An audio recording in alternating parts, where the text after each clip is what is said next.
So a while to go before we're dealing with that one, but let's speak about the next game now, which is against Tottenham, who are playing Atletico Madrid tonight. I can tell you currently that they're still in the first half.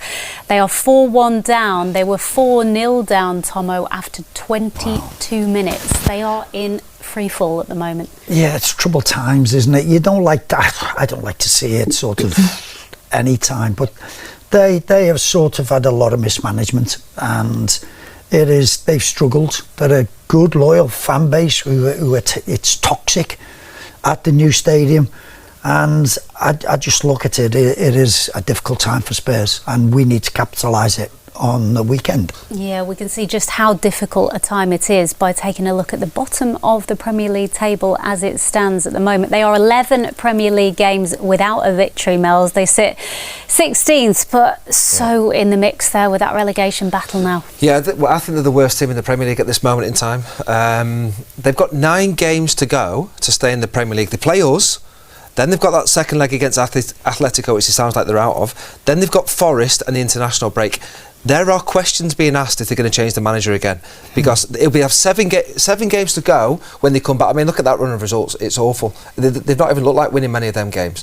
And people will talk about injuries, but even the players who are injured, you're thinking, apart from Kulusevski, who's going to make a big difference? And who's their best player? Van der Ven? He's not playing.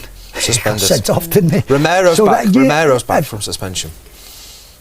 I'm just saying. You can see there, the last Premier League win though, 28th of December. Wow. And what is so essential if you are in a relegation fight is trying to get a little bit of momentum going, Tom, and they just don't seem capable of doing that. They're trying to get new manager bounce, and they're not getting that. That's not going too well, is it? They've not had it with Thomas Frank, they've not had it with Tudor, and you're just thinking, did he change it again?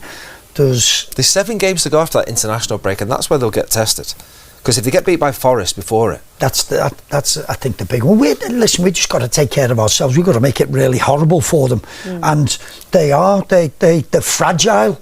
And we know you're going to take on a team like that. You've got to make it uncomfortable early on, and we let teams off the hook in first halves. Yeah, we were showing you Igor Tudor there. Just a word on him, Mels, because his appointment was questioned at the time, and when you look at his CV, I mean, he's managed some big clubs, including 10-month stint at Galatasaray as well, but in terms of no links to Spurs, he's got no Premier League experience as well, which when you're in a relegation fight, that doesn't seem like the ideal candidate. Tomo said there that obviously there's a possibility they might swap him out again soon. Do you see that happening? There will be a lot of speculation, there's no doubt about that. I mean, I don't know what you think, Tomo, but for me the biggest thing when I look at Spurs, they've got some good players there. The disconnect between the players and the fans, it is enormous.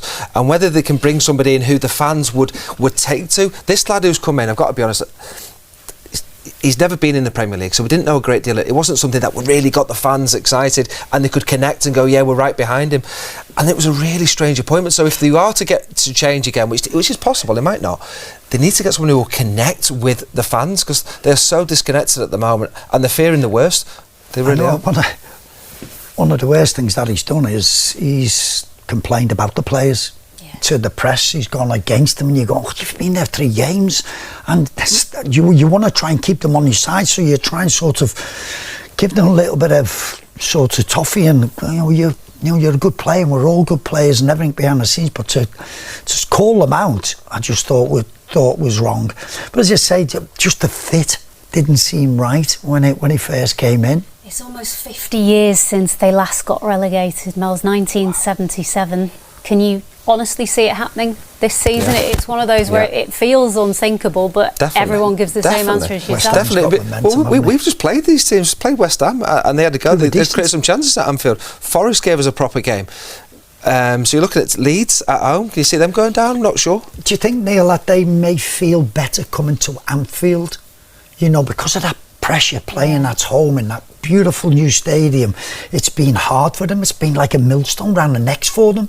So do you think coming to Anfield and nobody's expecting anything, and it's, come on, backs against the wall and everything, let's go and have a game. Let's sit back and defend and suck them deep as other teams do, play 5 at the back, and let's try and hit them on the counter. That's the way I would be approaching it. whether that's what they want. Spurs fans, oh no, that's not. We play football in the same way. Idea of how they play football, you need to win football matches. But is that the problem? They're not used to having to play in the way they've got to play. And it is particularly at home, because you've not got enough good players to do it.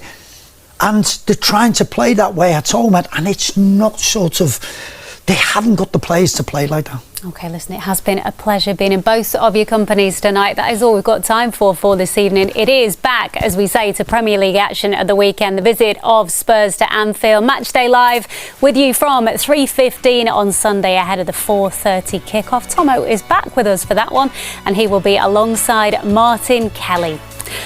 So not the result we wanted for this evening, but it is only half-time in the tie. Of course, Anfield under the lights awaits next week. We'll see you then. Bye-bye for now.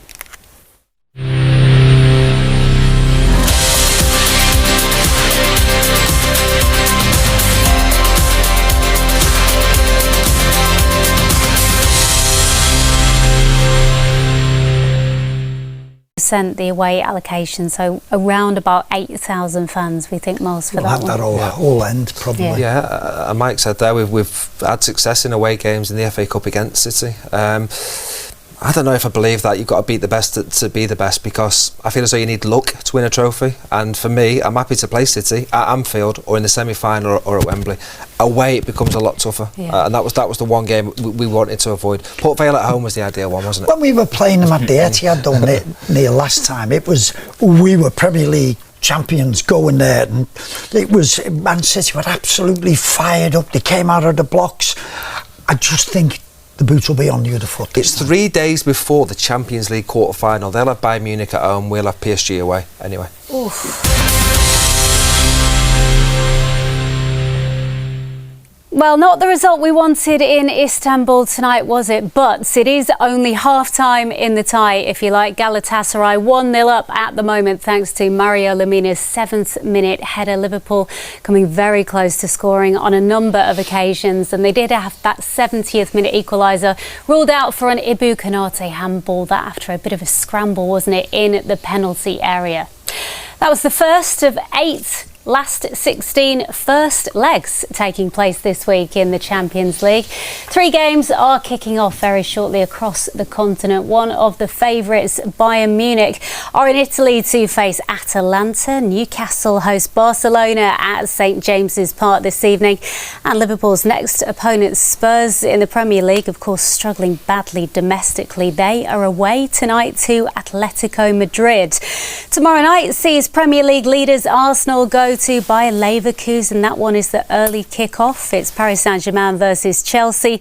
The winners of that tie will, of course, face either Galatasaray or Liverpool. Real Madrid play their 10th match against Manchester City in the last 5 seasons. Bodo Glimt, who knocked out last season's finalists Inter Milan in the playoff round, they host Sporting Lisbon.